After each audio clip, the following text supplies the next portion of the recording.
World music, లోకప్ music ఇంట్లో వేసుకుని dance నెట్టడం వాళ్ళకి తెలియదా? ఫోనుల్లో అలాంటి బిట్లు చుట్టడం వాళ్ళకి తెలియదా?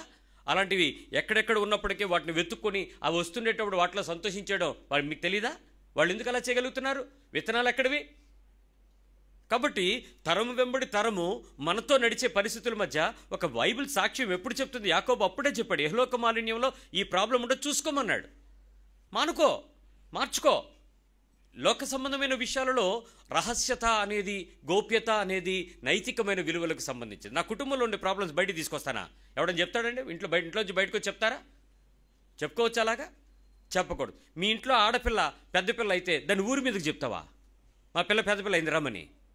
మరి పిలుస్తున్నారుగా, పెద్దగా ఫ్లెక్సీలు వేసి లంగాని చివరి నుంచి ఆ చివరికి పరిచి రజస్వల ఆహ్వానం, ఊరందరికీ పబ్లిక్ మీటింగు, పబ్లిక్లో టెంట్లు వేసి గోడలకు చుట్టూ రకరకాల ఇవి కట్టి అక్కడ భోజనాలు పెట్టడం, ప్రజలందరినీ ఇన్వైట్ చేయటం. మరి నీ గోప్యత ఏంటి? నీ కుటుంబ గౌరవం ఏంటి? మర్యాద ఏంటది? ఇంకో ప్రాబ్లం ఏంటి? చెయ్యకపోతే అది సమస్య.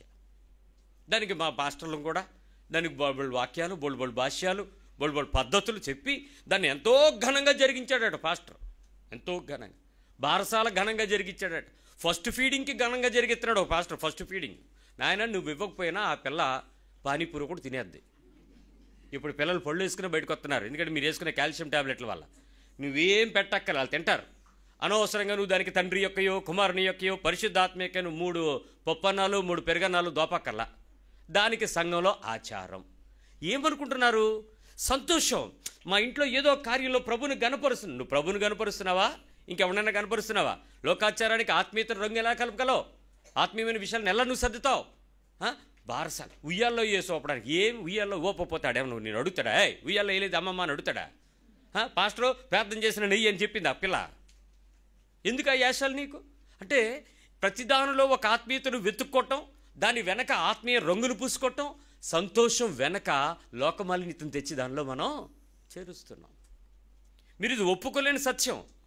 అంతేకాదు, మీరు ఎప్పుడైనా ఈ లోకమాలిన్యతకు సంబంధించిన విషయాలలో ఒక భయంకరమైన సత్యం చెప్తారు, మీరు బాధపడతారు. కానీ దురలవాట్లు, వ్యసనాలు కూడా దీని నుంచే స్టార్ట్ అవుతాయి. చెడ్డ అలవాట్లు, వీక్నెసెస్, వ్యసనాలను తీసుకుని వచ్చేది కూడా ఇక్కడే స్టార్ట్ అవుతుంది. అప్పు ఎప్పుడూ చేయనోడు మీ ఇంట్లో పాస్టర్ గారితో క్రిస్మస్కి మీటింగ్ పెడతారంటే ఖచ్చితంగా ఏం చేస్తాడు చెప్పండి? చేస్తాడా చేయడా? ఎందుకోసం చేస్తాడు? మంచి సౌండ్ సిస్టమ్ పెట్టకపోతే పాస్టర్ రాడు. దానికి ఏమన్నా ఫ్రీగా వచ్చి పెడతాడు ఎవడైనా? నువ్వు గంట మాట్లాడు, 24 గంటలు మాట్లాడు, వాడు ఇచ్చిన దానికి నువ్వు ఇచ్చుకోవాల్సిందే. రాత్రి అయితే మరి లైటింగ్ చెప్పక్కర్లే. తర్వాత మంచి భోజనం పెట్టకపోతే విశ్వాసులు ఏమైనా నీతో ఆనందిస్తారా? రాదు. దానికి ఖర్చు ఎవడు పెడతాడు? మళ్ళీ నువ్వే. మంచి కానుక ఇవ్వాలా వద్దా? ఏం కానుక?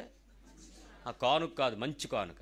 మంచి కానుక ఇవ్వాలంటే మరి నువ్వేం చేయాలి? మళ్ళీ మంచి కానుక గొంతేనమ్మని ఒక దేవతకి కొన్ని కోరికలు ఉంటాయి. అందుకే అది కోరుతుంటే ఇదేంటి గొంతేనం కోరికలాగని తిడతారు. ఇప్పుడు ఈ అయ్యగారి కోరికలేంటి? బోల్డ్ ఉంటాయి.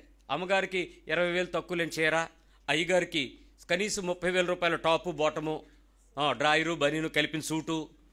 మరి ఏదో మీ కోరికలు తెచ్చకపోతే మీరు అవమాన పాలైపోతారు. 2 రోజు మెసేజ్ అయిపోద్ది ఇలాగా. సేవకుడిని పిలిచి జాగ్రత్తగా చూసుకోవడం చేతకాలేదు మీకు, అలాగైపోయింది ఇలాగైపోయింది. ఇవన్నీ ఓవరాల్గా వెరిసి నువ్వెంతో గుట్టుతో కాపురం చేస్తున్న నీ విశ్వాస జీవితం, ఎవరికీ తెలియని నీ రహస్య జీవితం ఒక్కసారి అప్పు అయితే నెక్స్ట్ ధైర్యం ఏంటి చెప్పండి? ఎలాగూ చేశాం కదా, పోతే పోనీలే, ఇక అంతే. నెక్స్ట్ అప్పుల పాలు, వ్యసనాలు, రకరకాల వ్యసనాలు ఉన్నాయి మనుషులకి.